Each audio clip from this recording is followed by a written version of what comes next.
I would like to welcome a very good friend of mine, Anisha Vasani. And also I would like to welcome another new friend of mine that I have just acquired. And that's Zamiha as well from the Luxurist Magazine. So welcome, ladies. Thank you. Hi. How are you? Good. Is the intro okay? Do you feel like welcome, special? Is it red carpet I was waiting enough? for the red carpet. Glitz, glam. I'm sorry we didn't have any like red carpet rolled out. We have a grey carpet, but that's all we're going to get. No, it's so thank you. nice. Thank you. But ladies, thank you very much for joining us. I wanted to get you guys involved with the Inner Circle podcast because I've been seeing your work. You know, I watch what you guys get up to. I know exactly where you are because of your social media. A little bit creepy, but okay. It's not in that way. That's but- how he keeps in touch with me, right? Yeah, that's why I always Through keep in social touch. media. We always keep in touch. But you ladies are, I think, doing tremendously well what you're doing, and I wanted the world to find out a little bit more about what you do. So let's just start very quickly with Anisha. So obviously, for those who are watching and for them to get a better understanding of those who don't actually already know who you are, because a lot of them do, especially from your Asiana days and now launching of your whole series of events. Tell us a little bit about you, Anisha. So we started obviously my career at the age of 22. Not long ago. When I was appointed the youngest editor of the biggest South Asian bridal and lifestyle magazines at the time, called Asiana. So a lot of people know me from there. Then left after 10 years to start my own creative consultancy, which specializes in campaign photo shoots, PR and marketing. So working with like individual luxury brands, creating their whole marketing strategies and their campaigns. And then it goes from PR launches to brand launches, fashion shows, directed many of those and still am. And then it changed, you know, when the whole social media revolution happened, influencers all started to come on the scene, and so a lot of the work that I do now is New world influencer celebrities, I marketing. call them. New world celebrities, I like that name. That's Yeah, nice. That's how I put it out there. So I do a lot of influencer marketing for a lot of my brands, from like concerts to theatre shows to events. And if that wasn't enough, amongst planning weddings and luxury kind of bridal styling for my couples, we decided to team up and then launch Luxurist Magazine. Yeah. So I've done a full 360, started in the magazine world and back doing what I Back to where wanted. you belong, Yeah, I think. That's probably what it is. absolutely, back to where I belong. And we're going to come back to you in just a second. So Zamiha, so obviously I would like to also welcome you. This is the first time we've actually got to sit Yes. down. And for those who are watching right now, so Zamiha is also actually you are the founder and the creator of the recommendation page on Correct. Facebook. Yeah, it's actually a Facebook group and a page, Yes. and we're on Instagram and Professional Asian as well. Okay. So So let's rewind. Okay. Tell us a little bit about you, who you are, and then how you got to recommendation. Then we'll talk about Luxurist. actually, I have kind of a very standard history, kind of worked most of my life, and then by some good fortune, grace of God, I started a Facebook group for women called Recommendation. Actually, it wasn't even for women; it was just for my friends to recommend a sari pleater, like a gadget. Okay. And I just feel like being born and brought up in this country, we kind of like lose a little bit of our heritage, or, you know, how to do things and, you know, recipes and stuff like that. You know, not all of us have like a good Auntie network, right? And so I started this page because I thought there must be a lot of people from, you know, West, like Eastern backgrounds, born in the West, that want to access part of their culture. And it just grew. So I think Recommendation is now at 76,000 women, and Professional Asian, which is men and women. And it's kind of like where you go to access your kind of South Asian products and services for your lifestyle. That's 96,000 now, 97,000. Wow. And over what period of time has that grown over to that? So that's 10 years. We're very selective. We don't like let everybody in. But it's a community, right? So it just acts like a community. And then from that, we got Hey Gorgeous, which is a IRL. Oh, yeah. Yeah, see, I'm so hip. which is an exhibition. We have like 100 exhibitors. We just had it, what was it, like 2 weeks ago? 2 weeks ago. We had like 7,500 people through the door. Wow. All buying from small, you know, South Asian entrepreneurs. So it's fantastic. And then I met Anisha at one of these press things. 10 years ago, we'd both just started our businesses. And we've remained friends ever since. And we went on a fam trip to Bahrain, just brainstormed. And we're like, you know what? we need something more permanent that is accessible for us to showcase how amazing, some of our people are. Okay. And just to obviously get a better understanding, from there you guys then collaborated and then created what is now the Luxurist Magazine. How did that story begin? Why don't you tell it? What kind of night out was it that made this happen? No, Zab basically asked me at the time, like, if there's anything you would like to do now, what would it be? And what would be your dream? What would be your dream, kind of thing? And I said, I'd love to start my own magazine. That is probably the last thing that I think, on my wish list that I really wanted to achieve. And then she's always been so encouraging, and, she's done so well. And she was just like, well, then why don't you do it? Yeah. And I was like, I can't do this on my own. I started there when I was 22 years old, and it's almost like 20 years down the line. Do I really, because I know how hard it was to publish and execute eight magazines a year, 4 bridal, 4 lifestyle. Do I really want to go down that path and that journey again? But then I thought, hang on, there is a gap in the market. And that's exactly what, Zam had highlighted to me. There's, whenever we see any events, there's always a radio partner or a TV partner, but there's never any magazine partners anymore. Right. And whenever anyone's launching a single or an album or achieving something or being on The Apprentice or being on Strictly, there's nowhere for them to go to be celebrated. But one thing I see, publications kind of died out for a period of time, even pre-COVID. Like the publications, nobody was actually after anymore. There was Asian Woman, there was Asiana, there was so many other big bridal campaigns that used to be out all the time. I used to go to a lot of wedding shows. I used to see all of these at every single show. And with that, it's actually nice to see that you're bringing back what is called, just doing, like you said earlier, you've done a 360, and finding that now, I think, has probably opened the market even broader, because a lot of more of the younger Gen Z generation they're kind of more drawn to it, more than I'd say even people in Gen X, you could say, right? Absolutely. And that's why we said that we'd like to make it initially digital. Yeah. Because of the Gen Zs and the millennials, they don't always want to pick up, like a hard copy of a magazine anymore, whereas the older generation love that. I love that as well. Our age group love to actually have something to read. But we thought we'd make it digital first, see what the response has been like. And it's just been so beautiful. The response has been, actually, everyone's loved it. The feedback's been great. It's been actually quite overwhelming at how many people that have actually loved supporting us, the amount of celebrities we've had on there. But it's not just for celebrities. We've got like experts on there, change makers, people sharing their real life stories. And that's what we wanted to do. We wanted it to be about storytelling. And how long's the Luxurist been around? Just over a year now. And what has probably been your highlight so far in this first year of I'd say, trading? Oh, wow. Wow. There actually have been so many. I loved working with Seema Anand. Yeah. She's just a fascinating lady. Yeah. The shoot was super fun. It was. That was Really out the box. it was a real, we had her on a motorcycle and like in Brick Lane with graffiti and everything. Like, it was just so it was so fun. It was something different. And that went viral. That's on about 2.5 million hits at the moment on Luxurist. Wow. So that's done really, really well. Yeah. Our parties are epic. Our parties, of course. So Anisha knows how to throw a party, right? She knows that. We partied. Knows. We work hard, we play hard, yes, right? Me and Anisha have partied in our time, so it's been good to see. So let's tell everybody back home what these parties, not the other bits. I'm just saying, let's tell everyone back home what these parties are Actually, about. I think Luxurist parties are they're a bit different. We have people that are kind of high net worth, like serious business people, entrepreneurs, property people, all those kind of things, like networking together. So while it's kind of laid back and casual, it's actually a really good room. I have a question, obviously. Now, being a publication and how things and how times have moved on. Yeah, let's talk models, people that you have who are included on your publications, whether it's bridal, whether it's jewelry, whatever. Has it now changed the whole spectrum where, back you had to be a size 0 or a size 2? Are you guys still looking for that? Or is there now open opportunity for those who are plus size as well? Because that's become a massive thing in the fashion industry, I would say, over the last 10 years or so. Yeah. So how are you guys finding that now, putting that into your publication? Oh, well, we're all about embracing that, because we're all about inclusivity, and we're all about, as you know, from the back in the day, the bridal magazines, everyone had to be size 8 or below.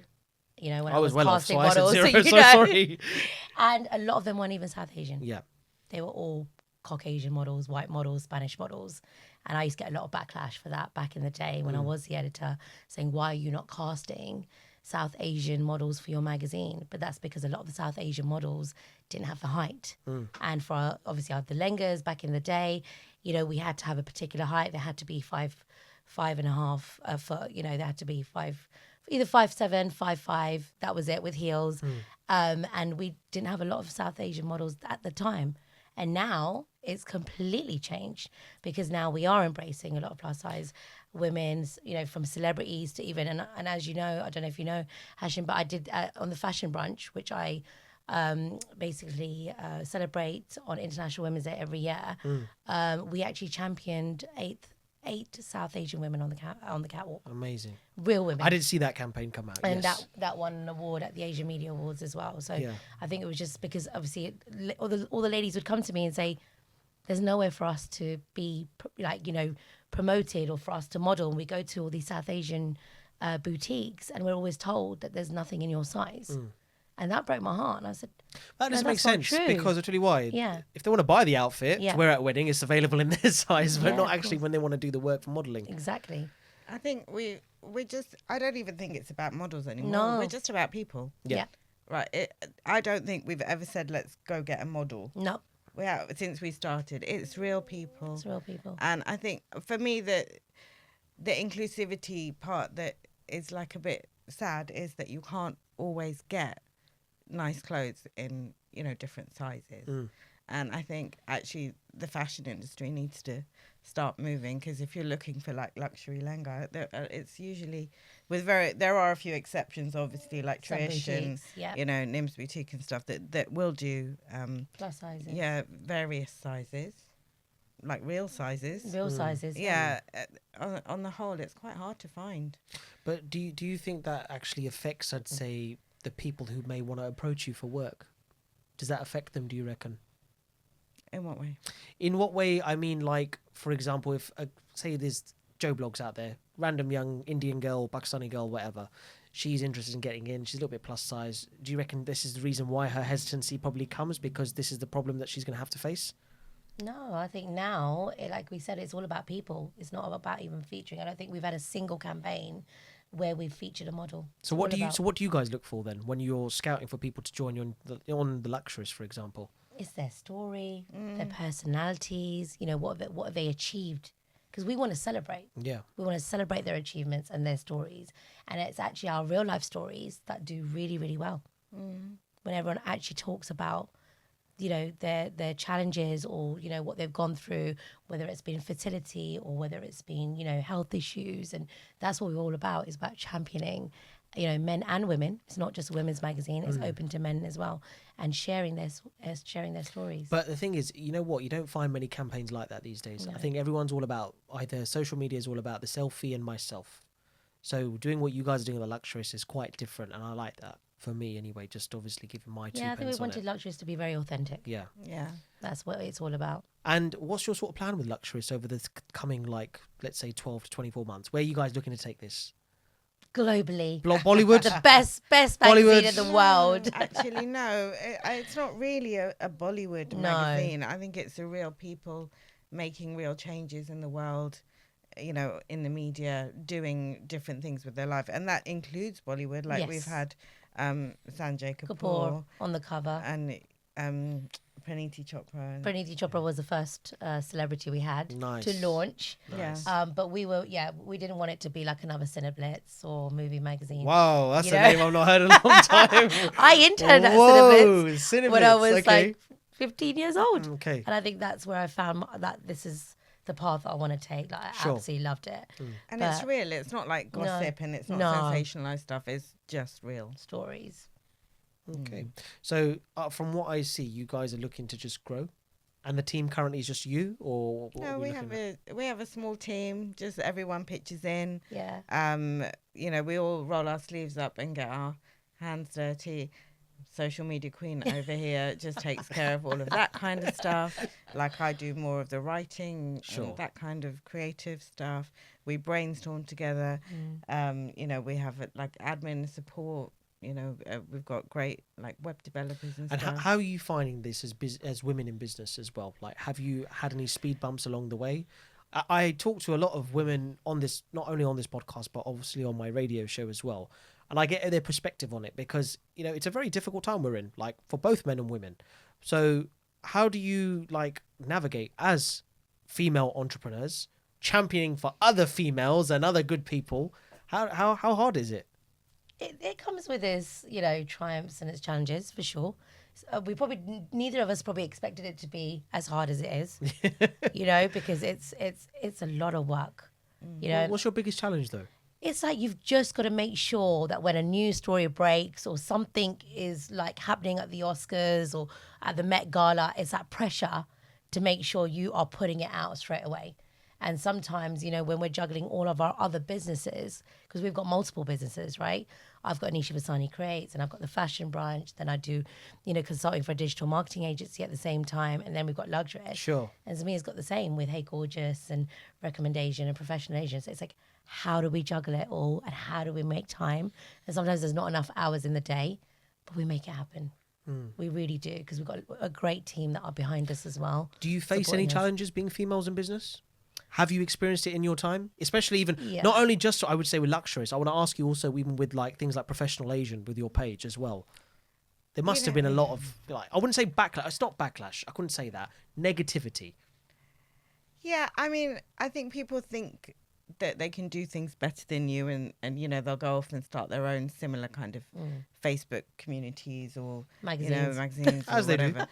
But It's like the chicken shop trade and the kebab shop trade, yeah?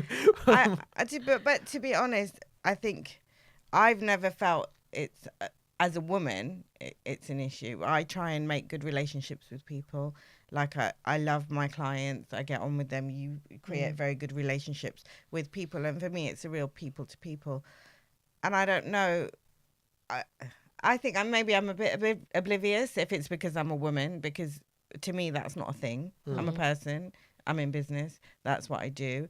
If someone's giving me a hard time, they're giving me a hard time. If it's their thing, it's their problem. You don't realise, yeah. I don't take it like that. We've got a great platform with Luxurist. We've got great opportunities for people. We work hard for them, and they appreciate us as people, and it's not a women thing for me. Okay, so that's good. That's good to hear, because and a lot of men have been championing us. Yeah, this is what with I'm the saying. magazine. They've actually supported us the most when it's come to whether we would need a sponsorship for our parties or just telling people about the magazine. Literally like networking with us. They've actually been our biggest supporters, which has been lovely to see. And I think that's quite important to have, especially because the day and age we live in right now, there's a big battle between feminism and men. And you want to talk like, about I'm not feminism? gonna You talk- wanna I'm not go gonna there. I'm not getting cancelled or going into it, but I'm just saying there's a big battle that's going on right now on social media. So, I talk to a lot of entrepreneurs about this. Like, does it affect your business? Does it affect how you guys operate and work? And, getting that understanding from you guys, it's quite good to see that even your line of work, it's not affected you guys. Everything should be about merit. All the feminism and, misogyny and whatever, it's like you can make it a thing or you can just ignore it. For me, the people that we work with, the people that we kind of let into our lives and into our business and our relationships, it's about who they are. But you say merit. that, but there's always something underlying. It's like even in the corporate world, when you're of a certain color or a certain race, there's still that underlying issue, right? And it's how we navigate, I think, between actually getting what I would say is getting it right on merit and what you're saying, and allowing the underlying issue just to remain there, but just carry on doing what you're doing, right? Yeah, so I think, like I was in corporate before, and you do wonder, am I being overlooked because I'm brown, because I'm female, because I'm a mum?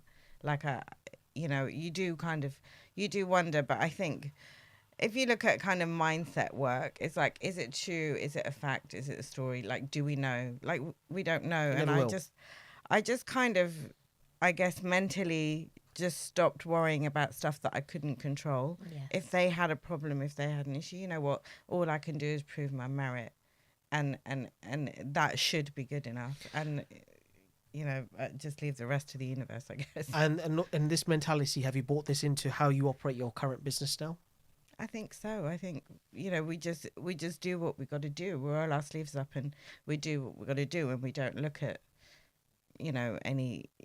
anything beyond like what is needed at that time. I don't care if it's a man or a woman or, any kind of gender. It doesn't matter. People are people. And have you faced any difficulties throughout this process while setting up? This is more of an entrepreneur's question. Every entrepreneur goes through it. Oh, yeah. Oh, yeah. Every entrepreneur. What has been the Absolutely. difficult part of setting up the magazine? It's all difficult. Setting up a business is all difficult. It is. Because you have to find people that you trust to work with, right? Yeah, that was one of the biggest ones. Whether it's your accountant or your lawyer or your social media team, there's always people that you need to form relationships with, and each other. We'd never worked together, actually. She's now my work wife. No, I know you said she was like your work wife, but She did you actually think that you guys would get along, or did you think that this could only go about 6 months and I'm packing it in? Because we're like chalk and cheese, both of us. Yeah. Literally, I'm the creative chaos, Yeah. as she would also put it. And I'm the one like at 100 miles per hour. I'm the awusa. I think I have more hours in the day. Yeah. I want to do, and I want to For turn creative juices creative to flow, juices. obviously. You Yeah, can I relate know. to me. I don't. And then I I'm- want to plan I'm more like parties Zamiha. in 2 weeks on a Monday. Yeah. But make it happen. And, she's learnt to understand me, and I've learnt to understand her. And I need her calmness. Yeah. And for me to rein it in, and I need someone, and she's got her strengths, and in terms of the writing, she's a brilliant writer, and I'm the one who then goes out, does all the creative shoots and executes that, and brings in all the celebrities, and we call it and saying, guess who we've got next? We've got this person on the next cover, and I get really excited. And of course. she knows when I've got that passion, I'm like the little child. Yeah, and she's yeah, like, of okay. course. And then she's like, will able to come in, and is more of the logistical. So you found practical your person. balance We working found with our each other. balance, Yeah. and I think that's always a thing when you're in a Yes. partnership with someone. But And it's hard, because sorry to cut you, but I'm saying it's hard because is this hard. doesn't happen all the time. Yeah. No. And I think what happens is, we're lucky we had the same vision. But I think a lot of people with the same vision are kind of really similar people. And they don't have this yin and yang thing going on. Whereas I think, we do, because we're Yes. so different, but we still have the same vision. And we still have the same ethics around a lot of the stuff. Because we too. care about building our relationships. Yes. And maintaining our relationships. And we're very similar like that. It's the most important thing. I think in business, Yeah, that is the one thing above relationships is above money. exactly. Yeah. And I think if you champion that in Yeah. your business, you'll go further. The longevity of your business is only going to grow. Yeah, I But- think we weren't worried about money, No. although that's one of the hurdles that you were asking about. Things like, obviously, we just wanted to make it a success and, make sure that it had legs before we worried about investment and, Yeah, sure. and that kind of stuff. But again, those are the kind of business problems that every entrepreneur has. It's difficult. You end up spending much more than you think. Oh, you're yeah, gonna Yeah, spend that's up. just always was the case. And you do think, oh my God, how are we going to do this if we don't have the finances? But we've been quite fortunate that so many people have supported us and believed in us. And you can't sustain any business without money coming in terms of Cash flow. advertising Yeah, and yeah, cash yeah. flow and Yeah, things that's like right. that. And there's been certain things where we haven't been able to do everything, and I want to run before I can walk. And we've just had to be really realistic in terms of. So this is the bit one, where yeah, where exactly. where Sam Zamiha comes in. Yeah, she cracks the pulling whip her, and yeah. she's like, right, that's not going to happen just yet. So basically, it's mother and child relationship. I'd can say see- more like I can sisterly see. No, relationship. sisterly. Not like I'm seeing it. No, but let's just bring it back to entrepreneurship. Yeah. So let's roll back. If you were to go back 12 months and give advice to somebody who is now looking to start their own business in the media, let's not talk actual normal business. Okay. What's your advice to them? In the media, wow. I think, you know what? When I left university, I worked in the media and I didn't like it. Okay. Um, Why is that? I felt it wasn't right for me. I felt like everyone was kind of just, and don't forget, I'm like a lot older, so this was like 35 years ago, right? Okay. So, I mean, it was just different. There was no, Sky like we know it. There was not much social media. There was not much.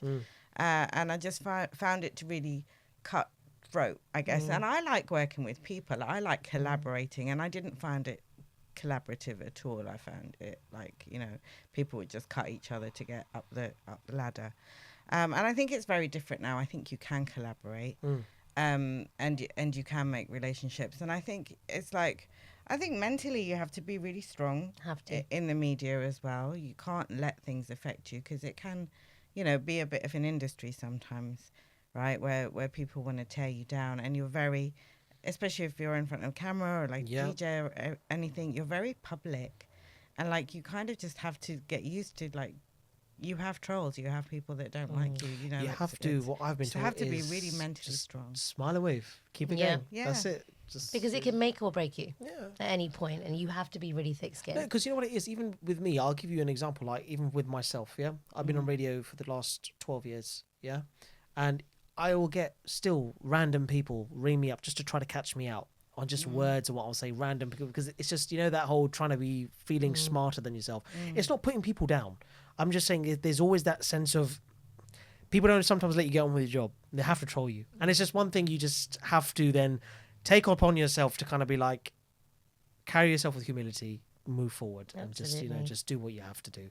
Be professional. But there's always going to be people out there who are always going to try and catch you out. But I want to go back to the actual question. You need to answer it for me. You have to answer it for me. People in the media. What would your advice be? What's your advice? In the media, yeah, you know, if like you're starting really... a business in the media, what if you were to roll back, for example, Luxurist 12 months from when you started again? What so would like you a do? magazine or a I think definitely have a clear business plan of what you want to be executed.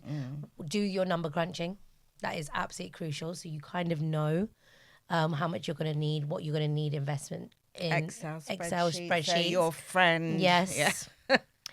Which we don't all love an spreadsheet, especially not this creative one.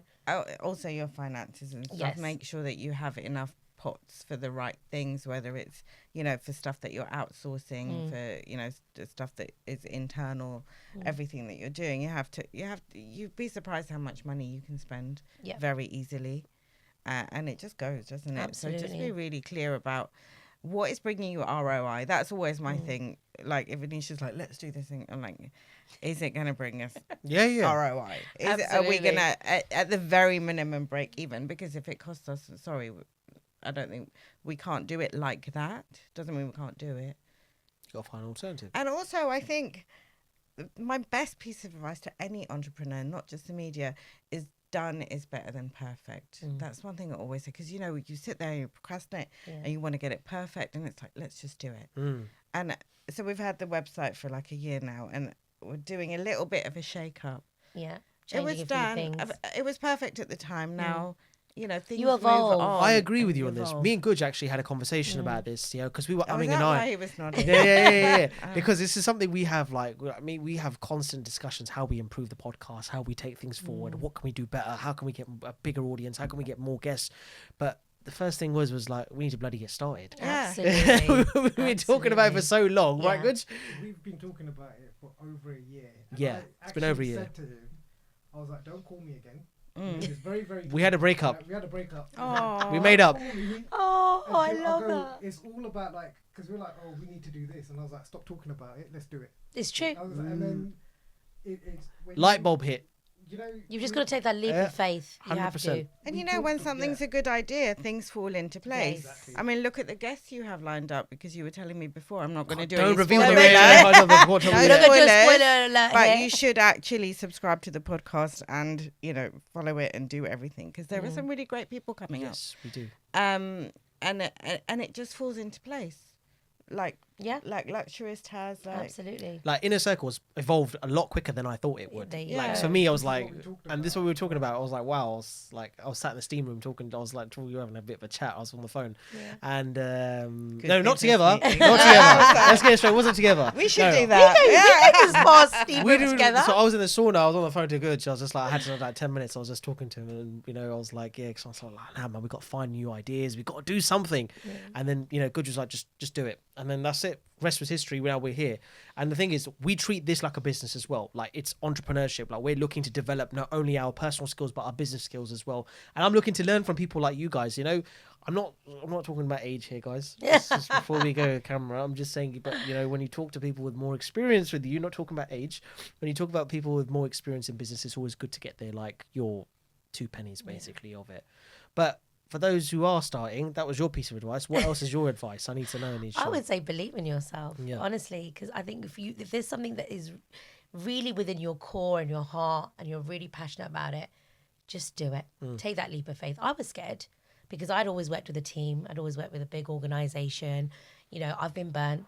I've had partnerships with people that broke my trust. It can be scary going And solo, right? I was really, I was. She knew about it, She knew I had to tell her everything about what had happened so that she would understand why sometimes I'm the way I am or I'm a bit cautious about certain things. So trust for me was a massive thing.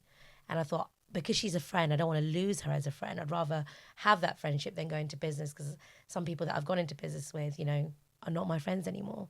And I didn't want that with her. So it's always also remember that you and your business partner, if you're going into business with someone, that you both respect one another. Yeah. You respect each other's boundaries. You understand one another, and you literally are able to work one another and bounce off each other. It's really, really important. But then there's also this thing that they say never get involved or get into business with With your friends. friends, yeah. But sometimes it works, sometimes it doesn't. Yeah. And it worked. Yeah, That's so what it this worked. is what I mean. And I think everyone was pleasantly surprised. Because they didn't think it would happen. No, because they probably didn't think. They go, because we're so different in terms of characters, and you evolve as a person. The young girl that I was back then, 22, which was thrown in the deep end at Asiana. It was hard. I was 22, and then I was leading a team of predominantly men who did not like a 22-year-old telling them what to do. Yeah. And that, when you say what was the challenges back then, that was one of my biggest challenges. So I would say to my publisher at the time, what do I do? They're not taking me seriously. And he goes, now you need to have that authority, and you need to build up those relationships with each and every one of them.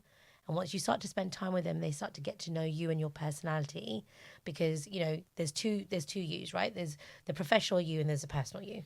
And once they get to see you in both elements, then they will start to build that rapport with you and go out with them, socialize with them, make them part of your family. And the minute I did that, anything I wanted would be done, because then we'd work as a team.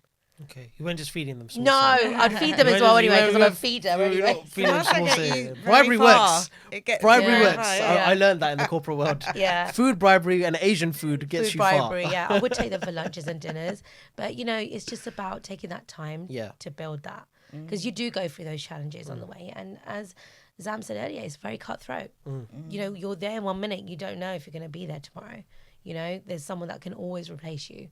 So you've got to then always make sure that you are delivering and coming up with different things. Back then, it was about changing the narrative and changing the scope of the way bridal magazines were read. Is that still relevant now to Luxurist though? Oh, we make it quite relevant now, because it's about, what we feel we want. If you put yourself on the other side as a consumer or the reader, what do you want to read about? That's that's how I do it anyway when we're approaching anything. And then, Sam, you've got different perspectives on things. You have as well. to know your audience. Yes. That's really important in business. And we've been in business at the same time, but she was 22 when she started her career. I was 44 when I started Recommendation. Wow. Yeah, so that's like 10 years ago. I had 2 kids. There was a lot of personal stuff that I went through as well. It was like it was a real journey, and I guess you're never too old as well. Right, and life experience is also is good, but I didn't know anything about business. Everything I learned on the fly as it happened. And now it pays off. Yeah, I think hard work. I think listening, knowing your audience, and yeah, I know that there's that thing that don't get into business with your friends. And it worked on this occasion. But the other thing is, don't even ask your friends about business, because they're not your client. Ask your clients about business, about what they want. I think your market research and everything, you can have the best product in the world that you think, but if nobody wants it, then it's... That's sound advice, to be fair. It's a bit moot then, isn't Absolutely. it? So, talk to the people that are going to be buying from you. Talk to the people that are going to be watching you on social media and stuff like that. Kind of know what you're doing. I think I see entrepreneurs every day. Professional Asian is literally entrepreneurs. you know, and I see some like, oh, we should do this and we should do that. And I'm like, yeah, my mum said it would be great. My mum says I make the best samosa. Like, do you actually, you know, try it out in the market, right? And what's your sort of goal and vision with Professional Asian and recommendation? Where are you kind of looking to take this as well? I mean, that it's a community, and all I want is the community to be successful. So I would personally love to see that, you know, everywhere, wherever you want to go, whether you're in Birmingham or Manchester or Scotland, or if you're in Portugal or in Spain or whatever, if you need like a Mendi artist, you can get one. If you want a halal caterer, you can get one. If you need like a, you know, someone to set up a mandap for you. I'm talking all about wedding stuff, but actually it could be anything. Anything Yeah. lifestyle. Yeah, anything lifestyle. If you like fancy some samosa, you know, and We you don't want say a no nice, to samosa on this podcast. you know, Just you want remember a that. nice like We were waiting for Punjabi us to style one. samosa. Listen, unfortunately, we're not allowed. We Oh. barely get a coffee or a tea in here, let alone samosa here. So we'll have to arrange that on another time. No, but I would love it to be a network where you can be anywhere in the world and think, I need something for my Asian But are you going to lifestyle. spin this off into like networking events? Are you doing We that do kind of stuff? So we do networking events for our members, and then I do a women's networking event that's free, just to support other businesses. Like I said, we do Hey Gorgeous is kind of, it's a different business, but it's come as a result. We'll come to of Hey that. Gorgeous in a second. And yet, but you know, I'm getting old now. There's only so much networking I can do. No, man. And stop. I keep her busy. I take her out as well. So we Go get your produce the steps in, magazine. man. Come on, I know, Zamiha. You got to I get know. it done. Take her out in the evening. She goes, I can't do it. I know. Can't I'm do like, it. do we have to go to this? You go. Yeah. And then she sends We me split. to the boring one. She goes to the more boring She's ones. like, I go to the that's parties. really boring. And I'm like, yeah, but you just have to sit there. It's fine. Oh, my God. But let's talk about Hey Gorgeous. So where did this idea come from? Hey Gorgeous I was at a networking event and I met this lady that was on my recommendation platform, and I'm like, I know your name. And anyway, we started talking, we became friends, and she's like, why don't you do a pop-up? Pop-up event. Yeah. So I was like, I don't know any. Like I said, I didn't Yeah. come from a business background. I was working at head office at the Home Retail Group in Milton Keynes. You know, Argo, who owned Argos at the Yeah, time. sure. So I was like, well, okay, you know, what do we have to do? And I just, like I said, everything conspired. Actually, you were at my first one as I well. was You her were first one exhibiting. because I just left Yeah, Asiana. then. she was Okay. exhibiting as a wedding Yeah, wedding coordinator. planner and bridal stylist. Yeah, so we just, we had like 45 businesses. We got Avari Events sponsored it. We got the Hive, beautiful location. Yeah. You know, Shimla did the food for us. Like, all these people just showed up and helped, and it was amazing. And then all these businesses got all this business, and you're like, wow, this is pretty good. We made no money, right, the first time, but it was just like, it was amazing seeing it. And then that was with Harry. Harry had 2 other businesses, so she's like, Sam, I don't have time for this anymore. So then Upesh, who runs Avari Events, said, I'll do it with you. And oh my God, like, the game changed because he's an events company. And so again, what I was saying, he's another business partner of mine Yeah, of in course. Hay Exhibitions. The different skill sets we bring to things, right, is completely different. So the name Hey Gorgeous. That was Harry's idea, but Okay. it was a shopping and pampering event at the start. Okay. You know, so we had like makeup artists and Reiki and saris and all that kind of stuff. We still have that, but we have like homeware, we have like Diwali decorations, we have menswear, we have like men's jutti. So each event is themed, like you'd say, or is it just very similar? It's just I a can- variety of different yeah, categories. it's just a variety, and we handpick Lifestyle. every single exhibitor. So we have just over 100 stores, and we probably had about 350 applications. So we sift through them, and we make sure that, you know, every time you've got something unique, something different, as well as your old favourites. And What are you guys looking pretty for, cool. like when it comes to vetting down like people to exhibit at your Hey Gorgeous events?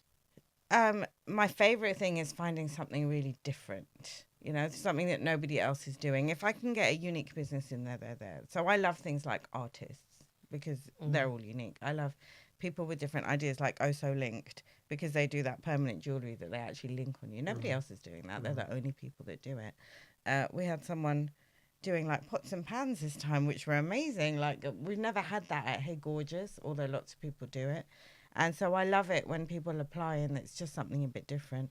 And then with the clothing, we want a range. So we have some really expensive, couture stuff. We have some kind of cheap as chips, like, Bargains. 50, 60 quid for a lenga type thing.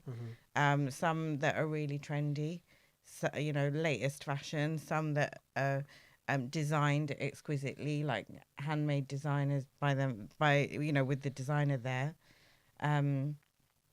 There's raw silk saris, Yeah, classics, everything. kaftans, you name it. Question for you both, and I want you to individually answer. It's not collectively, because I know you've got this Oh. collective black brain. I need an individual answer. Okay. So, being in this industry, how important is it for those, when you do events like Hey Gorgeous or wedding events, stuff, exhibitions, how important is it for bride and grooms to attend events like this in order for them to then obviously be able to get that inspiration to deliver their own event, in your opinion?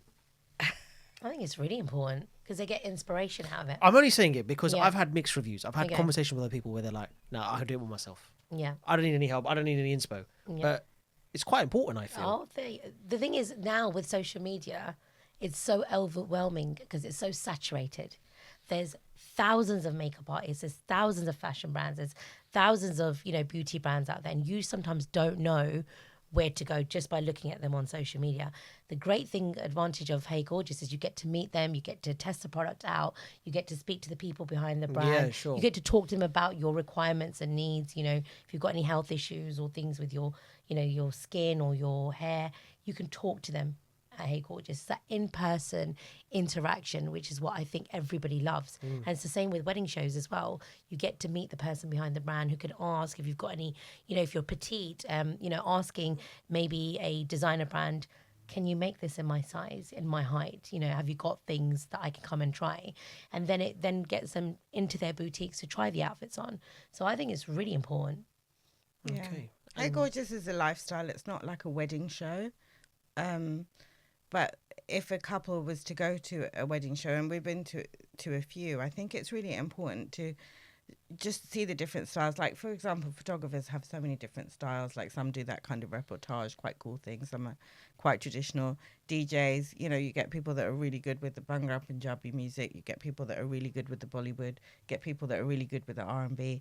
And I think you can't just hire people blindly. I think, one, you got to know, like, what you like about them. And two, I think, and I say this all the time, even on Professional Asian and any communities and networking, people buy from people. That's the big thing in business. End of. People buy people. Yeah, Absolutely. absolutely. So if one photographer is not as good as another, but you get along with the other one, like, sometimes it's negligible whether that little bit matters. It's But then like you you get- like someone, you people vibe nitpick with there them. these days. People they need perfection to absolutely the T, and sometimes you can't. See, this is what I speak to a lot of people about. I'm like, even when I'm dealing with clients and weddings and stuff, I say to them, look, what you think's in your head is not going to be what we can create for you. Thank you. And a lot of people don't understand that concept. Yeah, I agree We with say you. that as wedding 100%. planners all the time. Yeah. That what your vision is, we will execute it absolutely, to the way that you want it. But things are going to go very differently on the day, and you've got to mentally and emotionally prepare them for that. Yeah. Your walk-in may not be at that time particularly. Something may be delayed. Yeah. That might not go, but only you know. Only you and we and some of your suppliers know that that's how it was supposed to be. But it doesn't mean that, just because it didn't go according to that schedule. Like, we're really good when we plan, our brides and grooms' weddings. We try to make sure we either bang on time or at least ahead Thereabouts. of time, Yeah, right? yeah. But it can happen. If a supplier's something's delayed or a cake's broken or, the Something DJ or on the way has, broken down, there's certain things that are out of your control. But that's why you have wedding planners there to ensure that if something has gone wrong, you've got your black book of context, Sure. you have the solutions, and you just make it work. Yeah, And of no one knows. Even myself, when we do our own events, sometimes I'll be like, but that decor was meant to be there and that was meant to be there. And then I have to also remind myself, no one knows but you, Anisha. It's okay. Yeah, exactly. Everyone's just going to see this amazing event. But let's also come to you as well, Anisha. I haven't spoken enough to you now. Zamiha. I'm joking. I'm glad you're getting to joking, know I'm her joking. and speak to No, her. I have to get to know you both. But course. obviously, we want to talk a little bit about what Anisha Vasani creates is, what the brand is, what you're all about, and what that pretty much is for our audience. So I just felt like I used to, at Asiana, it was a full 360. I went from being a stylist and styling all the editorial shoots and the fashion shoots to then producing the magazine. Yeah. And I felt like I wanted to change the kind of the narrative and the kind of like the design of the way brides read magazines, because I thought I want to wear that. And I was very much like working at Harrods and Ross and Bromley, you know, in between and doing work experience. I'm a workaholic, which you already know. So it was just really hard, you know, I was like, I want to wear my Jimmy Choo shoes, Of course. and my Christian Louboutins, and I want to have my designer bags, but I want to embrace it with my Asian heritage. So I became known for my fusional styling of how you can, you know, dress something in Western outfits with a denim jacket and, you know, team it up with a lenga top, and it's all about sustainability now, how you can reuse and restyle things. So I kind of made my mark in that sense, and I became known for that. And then I thought, okay, I'm going to now do something a little bit different. You know, the digital world had taken over at the time when I was leaving. And I thought, well, I will now work with the brands that I used to work with in the magazine and create their campaigns for social media. And that's where the whole revolution was. But it just meant that it was very fast paced. So it wasn't like when I had 3 months to produce a magazine, it was like, okay, we're going to do a campaign photo shoot. Within 2 days, that photo shoot needs to be out. And whether it's with a celebrity or whether it's with an influencer, that really blew up. Everyone suddenly wanted to work with Bollywood celebrities. Influencers were up and coming. It's like, okay, which influencer do we want to work with? You know, if a celebrity had been in, you know, Apprentice or Strictly Come Dancing, we'd make sure that we would be the first to create those stunning campaigns with them, because cross PR marketing is amazing now. And when you collaborate now on Instagram with 4 or 5 brands, you're reaching out to everyone's multiple audiences, and that's where everything started changing. Wow. So just obviously wanted to discuss a little bit more before we head back to your Asiana career. Let's talk a little bit more about Anisha Vasani Creates. What's been your most unique and most memorable event that you can tell our audiences at the moment? Oh, it's got to be the Hey Gorgeous doesn't count. Not allowed to talk about your own event. Somebody else. Client, please. It's got to be the fashion brunch. Okay. The Why? fashion brunch, when I left, everyone used to say to me, Anisha, you know, there's not enough events out there with networking and fashion. And at the time, you know, when I left Asiana, I'd worked with so many different entrepreneurs. But I felt when I left, suddenly everyone had dispersed. There was no one around. And that hurt. And I'd done so much for people. You can relate to this. Over the years, you know, supported everyone, championed everyone. And this was your main reason? Yeah, literally. So I felt like I need to create an event where women need to support women. And that has been my ethos since then. And it's like the 7th year running now. And then at the Asiana shows, or even a lot of the wedding shows, all we used to see was models on the catwalk. And I thought, how am I going to make this different? Again, it's all about evolving. And thought, when they came to me, these ladies, and said, right, you know, have you ever thought about not having models on the catwalk and having real women? And this is what we're all going through. I'd have thought it was going to be a very brave decision for me to make that change, because I only worked with models and beautiful models, and, you know, size 8 models and 5'5", you know, to 5'9" models. And I thought, right, I'm going to be taking a massive risk here, but do you know what? That's what I'm about. So let's do it. And then we went out with the plus size campaign with all the incredible women, and we called it Bold and Beautiful, and it was received so well. I think that was received probably more well than any of my other catwalks I think I've ever done. Wow. And that's when it all changed, because we filmed their stories about what they'd gone through, how they'd been bullied, you know, because they weren't, you know, the average, you know, it was all body shaming that was going on for them. And their stories actually broke my heart. I'm an emotional person anyway. And just listening to their stories, and, you know, when we were pre-recording everything that was going to be played that day, the amount of love that they received.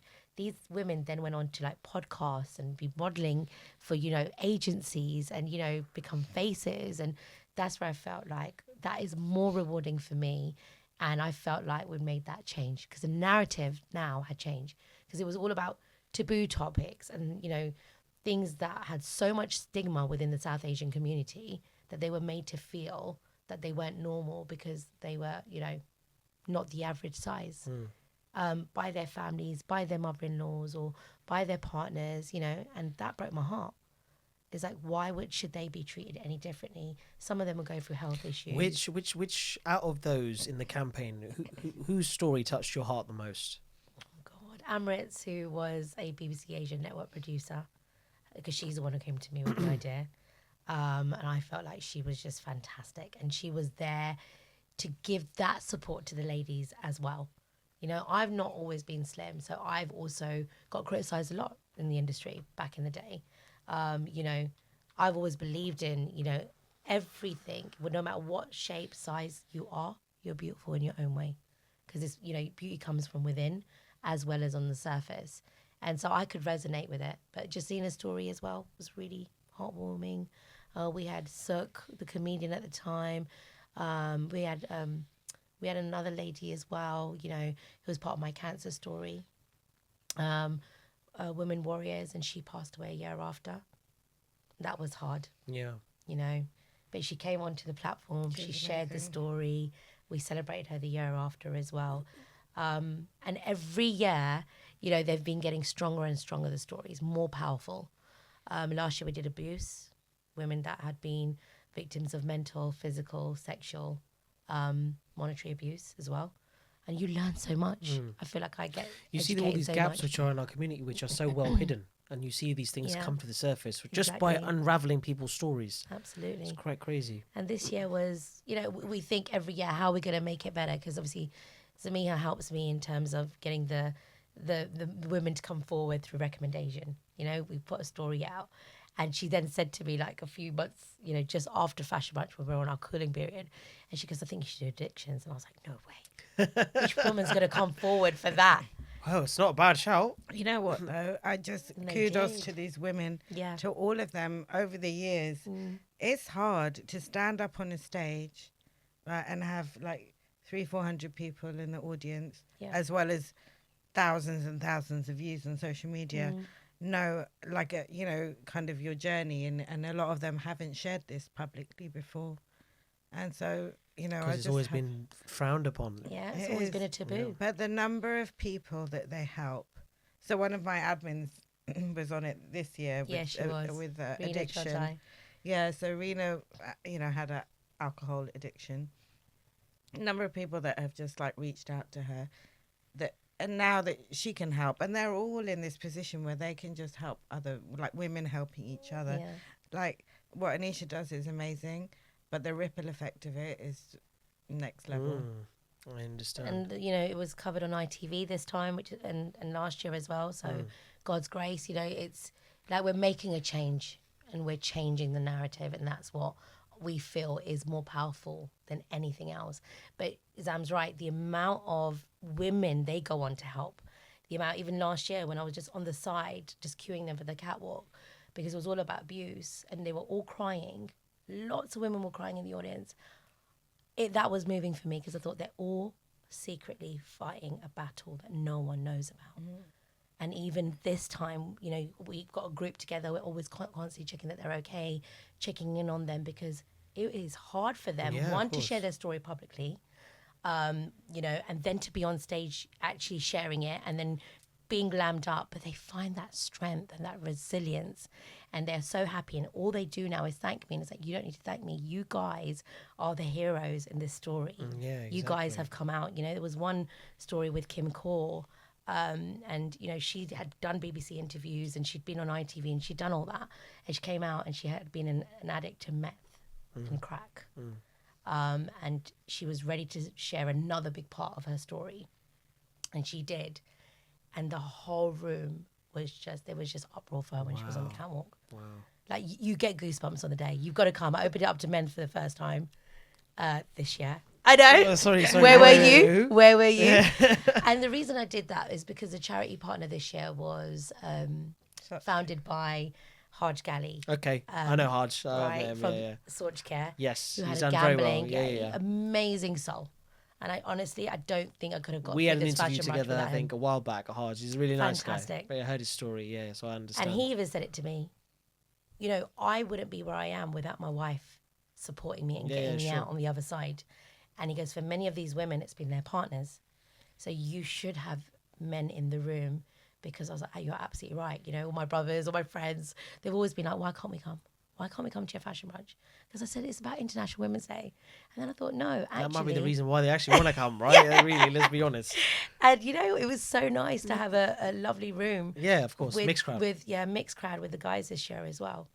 So we haven't got much time, but we are going to wrap up. There's a couple of questions I still needed to ask you, Anisha. Some, audience. We will get into it a little bit more. But tell me your story about why you left Asiana. How did that end? Gosh, I tried to leave like my 5th year in. Why? I was just like, this is a lot of work. Because I was creatively directing the catwalks. I was then presenting for Asiana TV. I was still styling because that was where my heart and passion was. And then I was executing a magazine, and it was a lot of work, a lot of work. And I felt like at that point, I thought, okay, I've done the Asian, publications. Now I want to go into mainstream. Yeah, of course. Like every young little girl, I want to go work for Vogue or, Harper's Bazaar, or, I want to go and do that. And it was very easy for me to go and do that afterwards. But then I thought, do you know what? I want to work for myself now. I want to do something. And I think everything was changing so much in my 10th year that I'd left. There was a whole digital revolution that was happening. Yeah, of course. And I would have wished at that time Asiana would have gone digital. Yeah. Because that was the right time. And I don't think that everybody wanted it to go digital at the time, in all honesty. Yeah, there was that stage where exactly, it's like people don't know, should everyone's going to still want to pick up that magazine and print. And yeah, absolutely. And we all were believing that. But Facebook and Instagram kept taking. So my whole debate at the time was, well, why don't we go digital as well as print? Yeah. So then you're, reaching out to a wider audience. And I think they were just a little bit more delayed than I think. No one expected it to come like a storm when it did. And it's like, okay, so now all the campaigns, all the designers are calling me and saying, Instagram is a new thing. We need to be like turning around these campaigns like once every month or or twice every month. So me and Omar, my friend, he just left, his magazine at the time, Kush magazine, thought we'd get together. He's amazing photographer, and just start creating content now for the brands. And that's how it started. So at the time, it was really sad because I was like, breathing, sleeping Asiana. But do you regret your decision? No, not at all. I think it was time to move on, and everything has to, come to an end one day. And now I'm my own CEO, running my own business. Was really nervous, really scared. Didn't think I could do it. Went to Hey Gorgeous, exhibited. Didn't know what path I wanted to take. And as Zam said, it just all works out. You just follow the process, have that faith, and you'll just go on a journey. And sometimes you don't know what's going to happen, but it just all works out. Well, that's lovely to hear, and it's good. I'm glad everything has worked out, and I'm really glad to see how successful your events are. I watch them all online, and I know exactly, what you guys are about now. Zamiha, it's been an absolute pleasure. Thank you so much for coming on to the podcast as well. Anisha, good to see you. At the next event? No. You're going to come at the next event. No. I will come. Most to. definitely. Me and Guj will be there. You have to. We'll definitely be there. But I just want to say, ladies, thank you so much for joining the Inner Circle podcast. I didn't realize how quickly an hour went. Yeah, it went super quick. It did. So it's obviously your friend, you never feel that's like also true. You never forget a friend, and it also shows that there's so much more we can discuss. It's been great seeing you guys open up. I do want to invite you guys back in about 6 months' time, because I want to see where your story has developed with Luxurist. I want to see where you guys have gone, and I also want to hear some new stories from you, because I'm sure you're going to probably have some new adventures, probably. Oh, definitely. You two, Batman and Hopefully. Robin. Inshallah. With God's grace. Yeah. For sure. But thank you very much. That's Anisha and Zamiha from Luxurist Magazine. And that's it. Inner Circle is signing out for another episode. Once again, ladies and gentlemen, please do make sure to subscribe to our YouTube channel to watch full episodes. You can also watch our shorts on TikTok and Instagram. We're available with the @Inner Circle podcast. Make sure you follow us, like, subscribe, and support. Thank you so much. Amazing.